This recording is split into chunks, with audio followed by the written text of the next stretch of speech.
Bien. Ça peut être un beau projet. Je dis bien ça peut être, parce que pour l'instant, on n'en est qu'au début. Donc, il est difficile exactement de savoir ce que va devenir l'Académie du climat. Pour l'instant, on sent que les choses ne sont pas encore bien en route, bien installées, et que la programmation n'en est qu'à ses débuts. On va dire ça comme ça. Bien. Je souhaiterais par contre m'insurger contre cette délibération. Parce que, pourquoi est-ce qu'on utilise l'ancienne mairie du 4e pour créer l'Académie du climat? Parce qu'on veut vraiment faire de ce bâtiment un lieu de débat démocratique au service de la lutte contre le dérèglement climatique. Donc un lieu vraiment pour élever le niveau de conscience et d'engagement, un lieu démocratique pour pouvoir porter fort la bataille qui exigerait qu'on change complètement notre mode de développement. Or, dans cette délibération, vous prévoyez, dans l'exposé des motifs, que les salles de cet équipement pourraient être mises à disposition à des fins de valorisation du domaine public. C'est-à-dire que vous prévoyez que ça puisse rapporter de l'argent. Et je ne suis pas d'accord, ce n'était pas ça l'objectif. L'objectif de l'Académie du climat, ce n'était pas de renflouer les caisses de la ville. Et là, en plus, vous ne mettez aucun garde-fou. Donc des organismes lobbyistes, par exemple, pro-nucléaire ou pro-chasse ou pro-énergie carbonée, qui sont très actifs, ils pourraient très bien vouloir bénéficier des locaux de l'Académie du climat pour mener des actions, et on peut leur faire confiance.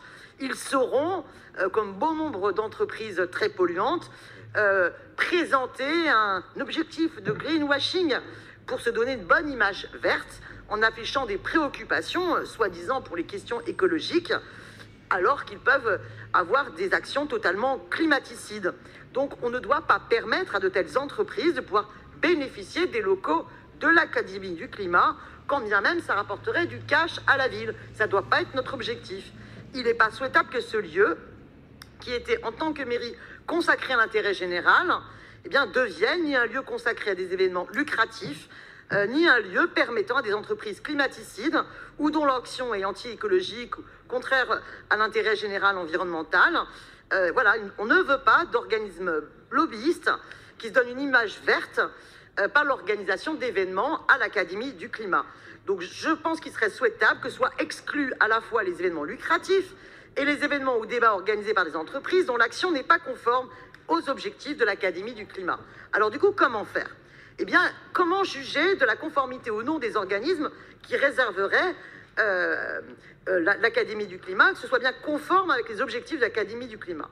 Eh bien, il serait souhaitable que ces réservations soient validées par un comité associant des associations de lutte contre le dérèglement climatique, des représentants de la ville de Paris, voilà, ça pourrait être aussi des citoyens tirés au sort, et afin de bien veiller à ce que le lieu ne sorte pas de ses objectifs.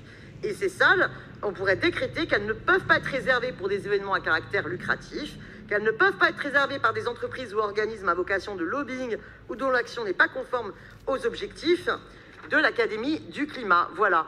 Et donc, c'est pour ça que je propose un amendement qui modifie la délibération en ce sens. Par contre, il y a une chose bien dans cette délibération, c'est qu'on se dit que l'ensemble des associations qui sont engagées dans la lutte contre le dérèglement climatique puissent être exonérées et puissent bénéficier de ces salles sans avoir à payer.